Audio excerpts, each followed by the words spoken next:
نہیں ہے اور نہ ہی اس کا کوئی اتنا اس کی ضرورت ہے، صرف یہ میں اس تحدیث نعمت کے لیے آپ حضرات کی خدمت میں مجھے ان کی والدہ محترمہ نے ان کی طرف سے بھی پیغام آیا، قاری صاحب نے بھی کہا، تو ہم نے تو پھر قاری امجد صاحب کو، علامہ ارشد صاحب کو، رفیق نورانی صاحب کے علاقے کا پورا مطلب بنایا ہوا ہے کہ آپ جو مرضی ہے کریں، آپ اس علاقے کے بادشاہ ہیں تینوں، تو آپ اس میں بانٹ لیں اپنے اپنے علاقے۔ میں تو ویسے کبھی کبھار آتا ہوں اور تو اس لیے میں نے قاری صاحب سے کہا تھا، لیکن بہرحال ان کی بھی چاہت تھی، ہمارے اس بچے کی چاہت تھی، ان کی والدہ محترمہ کی بھی، اور بھائیوں نے بھی کہا، تو اس لیے میں حاضر ہوا۔ ایک دو باتیں کریں گے، پھر ہم درود و سلام پڑھیں گے اور پھر انشاءاللہ دعا ہوگی۔ میرے بھائیوں اور دوستوں، قرآن کریم کے حوالے سے جو میں نے آیہ مبارکہ تبرکت پڑھی ہے، حدیث پاک کا ایک حصہ بھی تبرکت میں نے پڑھا ہے، صرف علامہ ارشد صاحب نے بہت ہی مختصر مگر جامع انداز میں قرآن کریم کی تعلیم کی اہمیت بیان فرما دی کہ کائنات کی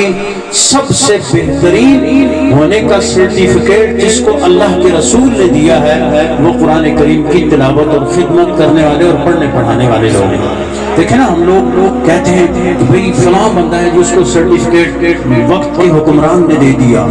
کسی بڑی مذہبی شخصیت نے دے دیا، کسی بڑی سیاسی شخصیت نے دے دیا، لوگ بڑے خوش ہوتے ہیں اور فخر کے ساتھ ساتھ اس تمغے کو لیے پھرتے ہیں کہ ہمیں فلاں شخصیت نے یہ سرٹیفکیٹ دیا ہے۔ تو اللہ کے قرآن کے خادموں، تم خوش ہو جاؤ، تمہیں سب سے بہترین شخصیت ہونے کا سرٹیفکیٹ خود اللہ کے رسول نے دیا۔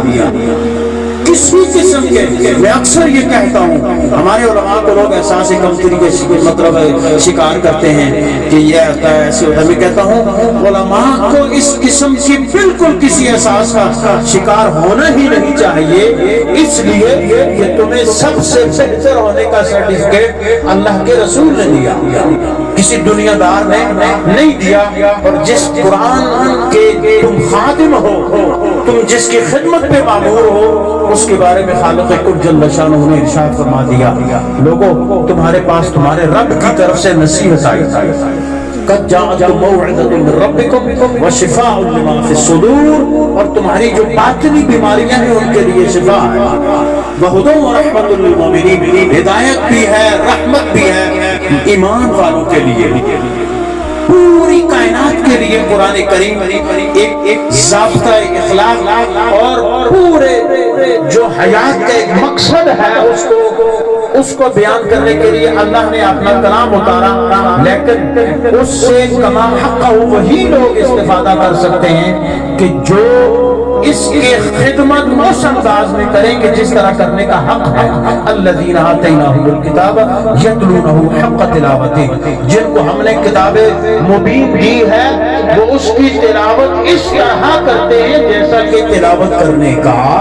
حق ہے۔ اور تلاوت کرنے کے حقوق میں سے ایک حق یہ ہے، بلکہ پہلا حق یہ ہے کہ قرآن کریم پہ کما حق عمل کی کوشش کی جائے، اور عمل میں بھی ہم سمجھتے ہیں نا بہت بڑی بات ہے اور کرنا بھی چاہیے